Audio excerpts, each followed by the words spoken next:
Bonjour, nous allons voir maintenant le PMBOK dans sa version 6 au travers de 10 images. Pourquoi 10 images? Chaque image représente un domaine de connaissances qu'un chef de projet doit connaître s'il veut passer une certification du PMI. Ces 10 domaines de connaissances sont les fondations du PMBOK. Donc nous allons les voir maintenant, sans plus attendre. Première image, le puzzle.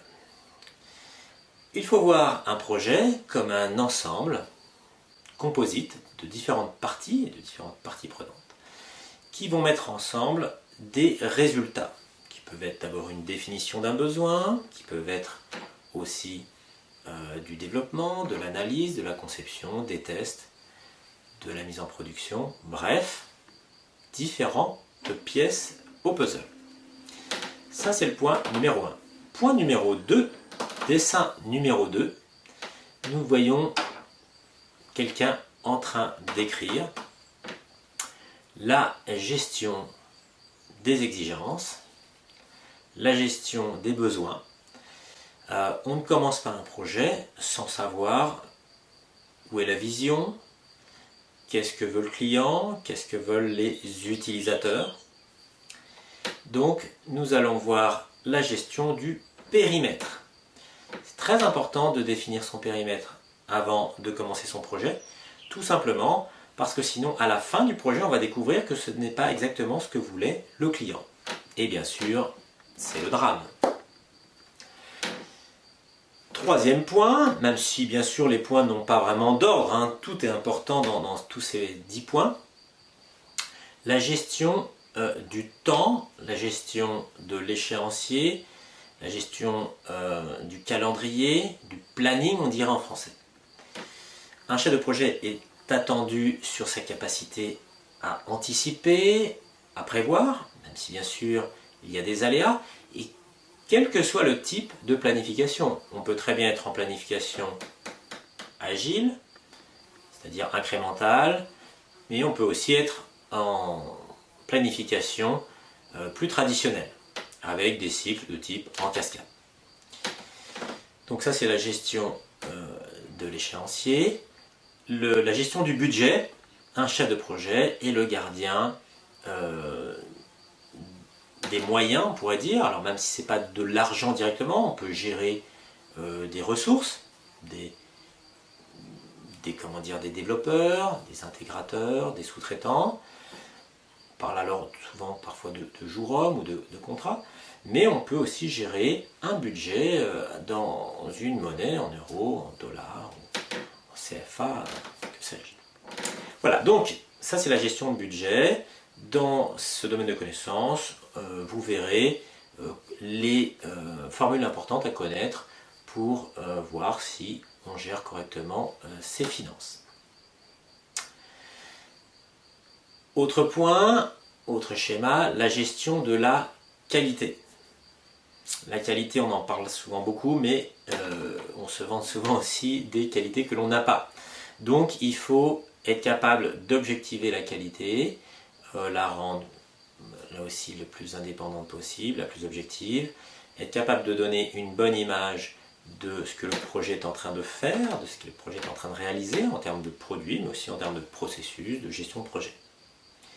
Donc on verra effectivement les notions de contrôle qualité, de définition de la qualité, de coût de la qualité et tous les concepts qui gravitent autour de la qualité, aussi bien du produit que du projet. Autre image, la gestion des ressources. Alors bien sûr, on pense en premier lieu aux ressources humaines, mais il y a aussi les ressources matérielles. Faire un projet, c'est aussi avoir un espace pour travailler, ça peut être un atelier, ça peut être un bureau, il faut des machines, des ordinateurs, il faut des moyens.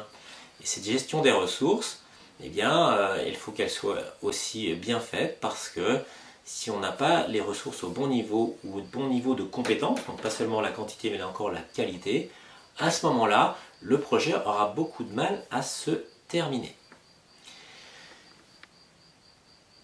Autre point aussi, la communication. on considère qu'un chef de projet va passer une majorité de son temps, une fois que le projet est lancé, qu'on a le périmètre, qu'on sait où on va passer une grande partie de son temps à communiquer sur le projet. Communiquer, ça ne veut pas simplement dire parler. Communiquer, donc communiquer, il y a le mot commun, c'est mettre en commun des choses. Mettre en commun de la documentation, mettre en commun des espaces partagés, mettre en commun des informations, mettre en commun des bonnes pratiques, des leçons aussi, tirées de l'expérience. Bref, faire en sorte que l'ensemble des parties prenantes du projet, donc les gens intéressés par le projet, soient au courant de ce qui se passe, participent aussi à des réunions, à des ateliers qui seront définis dans un plan de management de projet, plan de management aussi de la communication, qu'on appelle parfois aussi plan de com ou stratégie de communication. Autre image, autre point qu'on oublie souvent, parent pauvre de la méthodo souvent, la gestion des risques. Le risque, bien sûr, on ne le voit pas, on ne le touche pas, donc il n'existe pas. Donc un chef de projet doit faire attention. Un projet, c'est fondamentalement une aventure et il y a du risque, donc il faut le prendre en compte. Le risque, il faut l'identifier, il faut encore le partager, communiquer dessus et bien entendu, le plus important, mettre en place des actions pour atténuer le risque et surtout le suivre régulièrement. Donc ce domaine de connaissance vous apportera plein de bonnes choses sur comment gérer les risques. Autre point aussi important, la gestion des fournisseurs. De plus en plus, un projet doit aller vite. Il doit délivrer des choses dans un temps limité. Rappelez-vous le fameux time to market. Dans un temps limité, on veut aller de l'idée jusqu'au produit utilisable.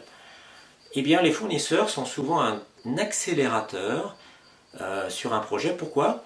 Parce que les fournisseurs connaissent certainement quelque chose que l'entreprise ne connaît pas très bien, a une expertise, des connaissances, a des produits dont l'entreprise a besoin. Et le fournisseur est là donc pour amener aussi de la réussite. Néanmoins, le fournisseur a ses propres enjeux économiques. Il faut envisager de la négociation. Et cette négociation permettra effectivement d'aboutir à un contrat que le chef de projet devra lui-même porter au quotidien de façon à ce que les accords entre l'entreprise où le chef de projet travaille et les fournisseurs, donc a priori externes, mais ça peut être aussi des fournisseurs internes, que cette relation soit toujours respectée et bien entendu que les contrats eux-mêmes soient respectés. Enfin, dernière image et dernier point, c'est le dernier, pas dans l'ordre historique, mais c'est naturellement le plus important, les parties prenantes. Je rappelle qu'un projet, ce n'est pas la propriété du chef de projet. Le chef de projet doit plutôt se voir comme un serviteur de projet. Il est là pour aider le projet. Et le projet va être partagé par une communauté. Ça peut être une entreprise, une association. Et beaucoup de gens vont être partie prenante de ce projet. Donc, on va appeler partie prenante toute personne intéressée de près ou de loin, qui va participer ou qui va rester un peu peut-être en retrait, un peu passif, mais qui est intéressée par les résultats du projet, les produits du projet ou comment le projet va s'opérer. Donc, n'oubliez jamais des parties prenantes parce que du coup le projet risquerait de mal se passer.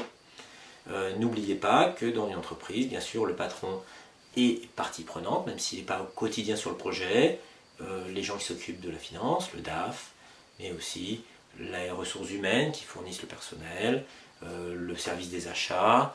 Donc on peut imaginer dans une entreprise que, bien entendu, les utilisateurs, la production, pratiquement tout le monde est intéressé par un projet. Alors pas tout le monde pour un seul projet, mais si on met la somme des projets, globalement, on va retrouver toutes les parties prenantes de l'entreprise.